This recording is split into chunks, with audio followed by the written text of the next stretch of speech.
The world is a very strange place, but what's even stranger is the creatures that inhabit it. And yes, that includes humans, which are probably the strangest Earth creature of all, if not the most destructive. But we're not here to talk about your weird next-door neighbor. Make sure you stay tuned for number 1. I'm pretty sure it'll remind you of someone you know that had a little bit too much of the bubbly. With all that said and done, let's begin, shall we? No, you aren't looking at an overgrown tick. What you are looking at is actually, believe it or not, a turtle. Cantor's giant softshell is an exceptionally large freshwater turtle, with individuals known to reach over 1 meter in length and weigh more than 100 kilograms. Sadly though, these turtles are on the brink of extinction. This strange-looking turtle is also referred to as the frog-faced softshell, due to its odd facial features. These turtles have an extremely large distribution from Bangladesh to the Philippines and Borneo, and it is possible that it actually comprises more than a single species. It is primarily a freshwater turtle, but unusually for most freshwater species is also found in brackish coastal waters. Cantor's giant softshell is under threat from harvesting by local people for meat, accidental killing, and persecution for fishermen when caught in fishing gear. And the destruction of its freshwater and coastal habitats, of course. In the rainforests of Borneo, the smallest land snail known to science ekes out a secret existence in limestone cracks. At least that's where researchers think they live. Scientists have only ever found their shells, as well as translucent granules of 0.60 to 0.79 millimeters high scattered at the base of cliffs.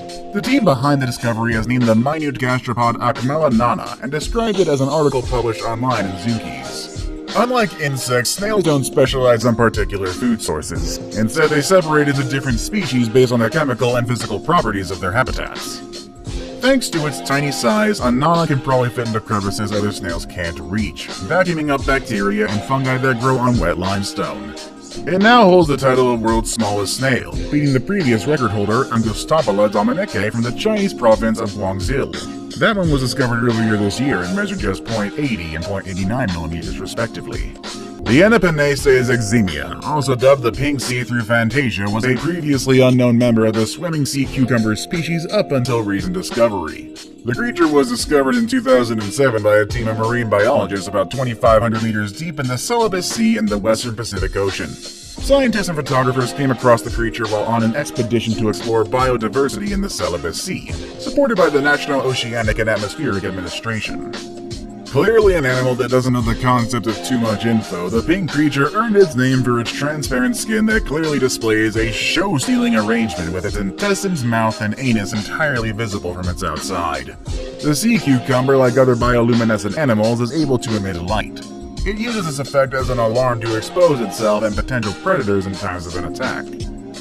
There still remains much more for experts to learn about the creature to date. The squidworm looked like a fusion animal of half squid and half worm. In fact, it's all worm, a member of the group that includes familiar earthworms and leeches. It just happens to have 10 long tentacles on its head. The tentacles are elastic and extendable, and they can be longer than the squidworm's 10-centimeter body. 2 of them, the yellower ones, are used for feeding. The other 8 are used to breathe or possibly to feel its way around. Its head also carries 2 feathery brush-like structures called neutral organs that act like a nose picking up chemical smells in the water. Its formal name, Tethathodrilus same, means squidworm of the Sama, the name of the people who live in the local Philippines island where they were first discovered. The name was suggested by the Filipino islanders that took part in the expedition that discovered the animal. Using remote-controlled submarines, scientists explored the depths of the western Celebes Sea off the eastern coast of Borneo. The squidworm lives in one of the richest but most mysterious layers, the demersal zone, just above the ocean floor. It's the largest habitat on Earth and a haven for undiscovered life. Here, animals can easily evade collection devices stored along the seafloor, while staying out of the reach of mid-water nets dragged overhead. To appreciate the richness of life in these waters, you need special submersibles, which can move about easily and collect local animals without damaging their frail bodies. Although their moniker would certainly suggest an otherworldly creature, the sea angel is actually nothing more than a pelagic gastropod mollusk, without the protective shell that typically characterizes other mollusks. In other words, it's a snail that lost its shell and learned how to swim. The feet of these free-swimming organisms have evolved into wing-like appendages, hence their name, to help them swim through the water column. They feed almost exclusively on sea butterflies, a small pelagic swimming sea snail that propels itself through the water with similar-like appendages. However, it also has the tiniest advantage by the presence of a shell. However, the shell is no deterrent for the sea angel, who will ardently pursue its prey and consume it from the shell using a series of hooks and a tooth radula. I suppose technically this makes sea angels cannibals, as the creatures that they feed on are their fellow pteropods. And last but not least, due to its transparent body, the entire act of feeding is visible from beginning to end, like that one scene from Kevin Bacon's Hollow Man. Always seen with a body completely covered with wild colors and exuberant patterns, Australian peacock spiders are truly a sight to behold. In addition to their spectacular coloring, the males are known for their crazy dancing courtship rituals. Male peacock spiders have evolved spectacular iridescent fans on their hindquarters, and fancy dances to show them off. The dance of each species is unique, but most of them involve sensual leg waving and booty shaking.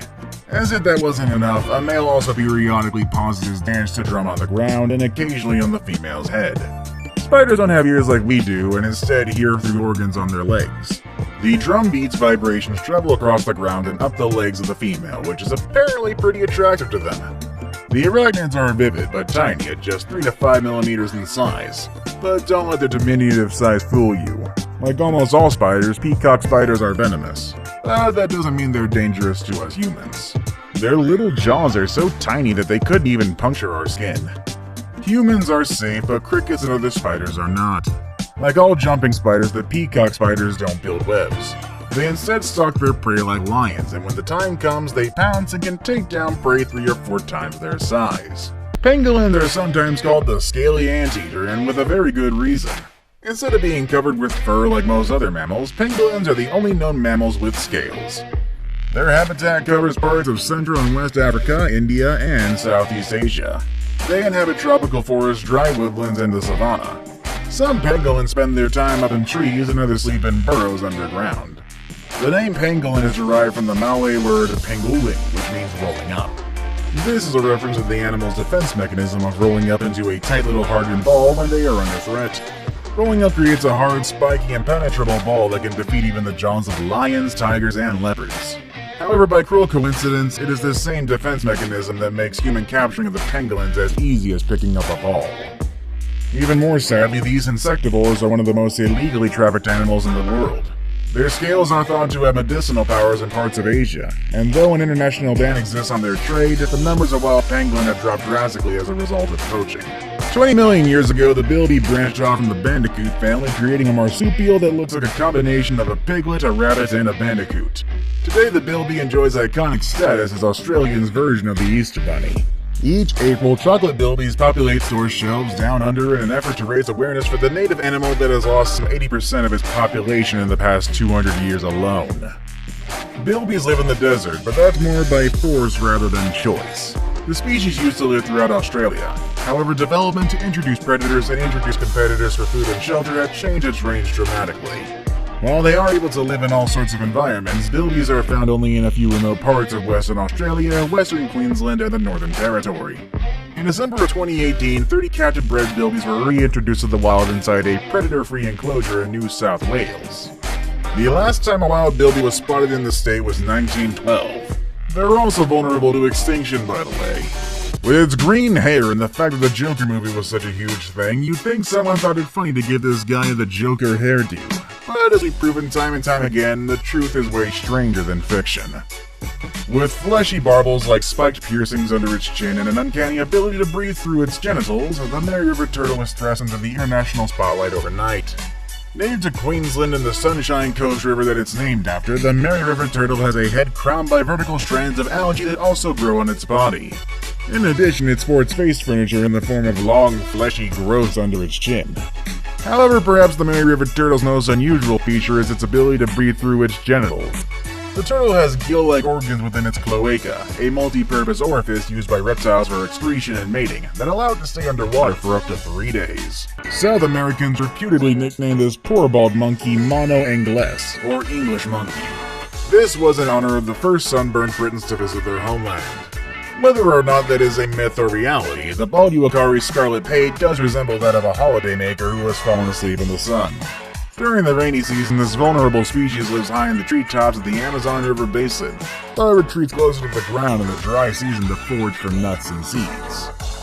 It's most easily recognized by its red face and bald head, from which it derives its name. Some people compare them to old men and babies because of their baldness. There is no denying this species is uniquely handsome. The striking crimson color is caused by blood flow beneath the skin, specifically a thinner epidermis coupled with a higher concentration of capillaries in the face. The redness of a female's face is correlated with her estrogen levels. The redness of a male's face is indirectly related to his testosterone levels, at least according to a recent study.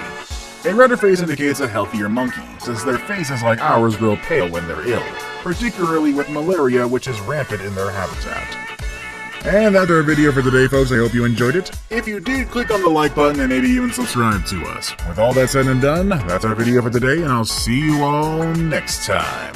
Later, everybody.